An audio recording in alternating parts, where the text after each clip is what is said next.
Today we're taking you to the town of Perthus, the last town in France, the border town nearest the Mediterranean between France and Spain.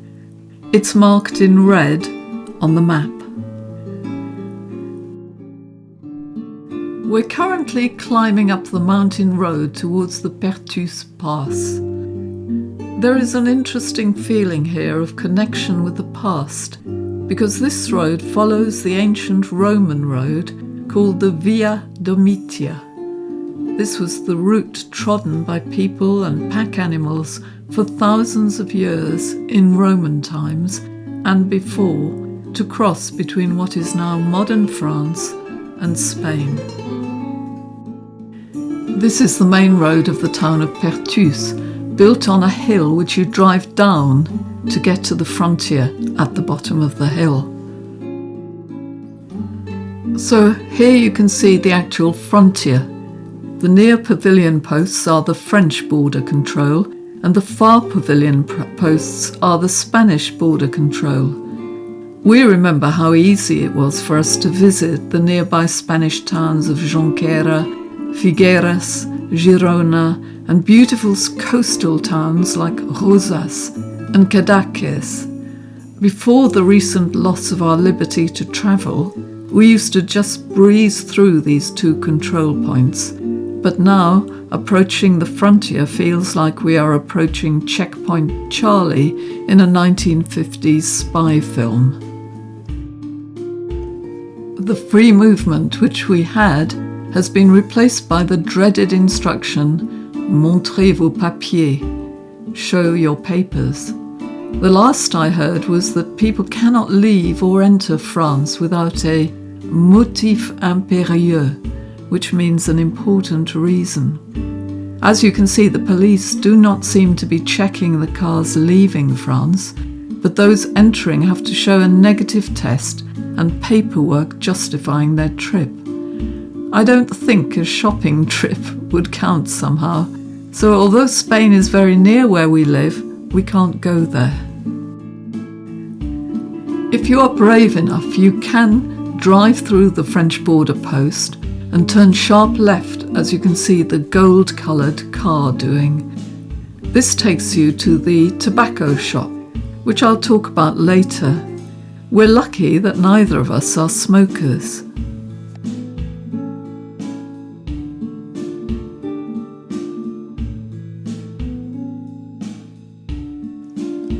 Here we are driving through. We go halfway through the frontier and then turn up the hill. As I said, it can be a bit scary. We were once approached by a heavily armed French policeman, but you are allowed to turn left as you are still officially within France. But as I say, you do need nerves of steel, because if you don't get it right, you'll end up exiled from France on the other side of the border.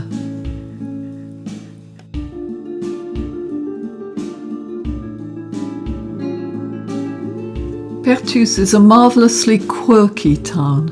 The first strange thing about the town is that the right-hand side of the road, as you look up the hill, seems to be under the jurisdiction of Spain, whereas the left-hand side of the road, as you look up the hill, seems to be under the jurisdiction of France. And yet Perthus is geographically and politically completely in France, not Spain. If you've seen our previous videos, you'll know that we've been missing the cafe and people watching experience, as all cafes and restaurants are closed throughout France by order. So you can imagine our surprise and delight to discover that on the Spanish control side, in Perthus, the cafes and restaurants are all open. As you can see, although one is standing on French territory, the warning signs about mask wearing on the Spanish side of the road are put up by the Spanish municipality of Jonquera, and the fine is for €100, not €135 as it is in France. The French mairie or town hall is, however, on the Spanish side of the road. But stranger still, Take a closer look at the front of the mairie and you will see Spanish municipality shields. Things are not going too well on the French side of the road. We saw that a once thriving small French sports shop had closed down and was now up for rent. One thing is glaringly obvious. All the cafes on the French side are closed, available only for takeaways, as is this one. People aren't allowed to sit at the tables on this side of the road. As we pointed out in other videos, the cafes are all closed in France, but they're apparently open in Spain.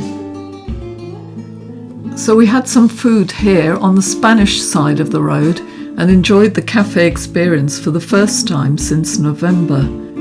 We call this cafe the last cafe in France because it's literally the last one before the frontier. It's also the last cafe in France in that it's the only cafe open in France. At least, to be strictly accurate, it's one of a small number of cafes open on the Spanish side of the road in Perthus. I don't think there are any other cafes open on French territory at the moment due to the so-called health restrictions. We feel very lucky because we live only a 20-minute drive away. Here I am communicating with my husband, who is standing in the queue to give his order. The service here is very pleasant, which is the norm in Spain.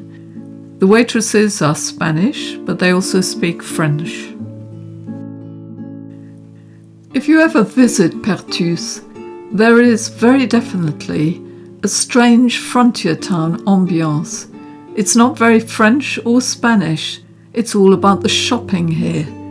Coachloads of people come here, even during the present restrictions. They come here to buy cheap cigarettes, Spanish supermarket goods, as well as alcohol and perfume. This is just one of at least 2 long queues at tabac, shops selling cigarettes. We've noticed a really huge increase in smoking in France since March 2020, when all the lockdowns started. People are clearly under stress, and you see them smoking cigarettes in the streets or blowing huge quantities of smoke out of their vaping gadgets. There used to be enormous traffic jams in Perthus, as you can imagine, until the motorway, which runs parallel to the town, was built. As you can see, it's now just lorry after lorry after lorry, which should now more accurately be called a lorryway, because although ordinary people paid for its construction, only businesses are currently able to use it. Yet another advantage for big business during this era. You can see Scamp here sitting next to the statue of the Retirada. Retirada is the name given for the forced exodus of Spanish refugees from General Franco, who, on January the 26th, 1939, gained control of the Catalan capital of Barcelona. In a matter of weeks, around 475,000 refugees had crossed the French-Spanish border in fear for their lives, many of them arriving in Perthus, their first haven in France. People talk lightly about the civil war in Spain, but few realise that the people who fled in terror from Spain were supporters of a democratically elected Republican government which was being overthrown by the Spanish establishment with the aid of General Franco. This is never really emphasised. We're left with the impression that it was just 2 opposing factions having a dispute. You can get some idea of the suffering of the Retirada when you look at Picasso's painting of Guernica, the town which was bombed to obliteration, killing the civilian inhabitants in the Basque area of the Pyrenees. It's ironical that next to the statue of the Retirada is this sign. Not everyone can see that this is how dictatorship and control begins. The whole area is steeped in history. At the very top of the wooded slope is the Fort de Bellegarde, a fortification built by Louis XIV's military architect Vauban. It's currently closed, but we may visit it when it opens. The intriguing mystery remains as to why the street is divided into a Spanish side and a French side. In the past, the douane, the French customs house, appears to be at the top of the road on the French side of the street as you go down the hill, but the French town hall is on the Spanish side of the road. It's either a model of cooperation or some strange compromise. If anybody knows exactly what's going on here, please write a comment. The last photo, which we recognise to be at the top of the hill as you leave Perthus, was obviously taken sometime during the 60s or possibly the 70s, certainly before the existence of the EU. It's striking to see the casual nature of customs control pre-EU in comparison with today's situation. Perthus looked more picturesque than it does today, but making this video has made us realise that it's a much more interesting town than at first glance. Thanks for watching, and if you like this video, please think of subscribing and giving us a like.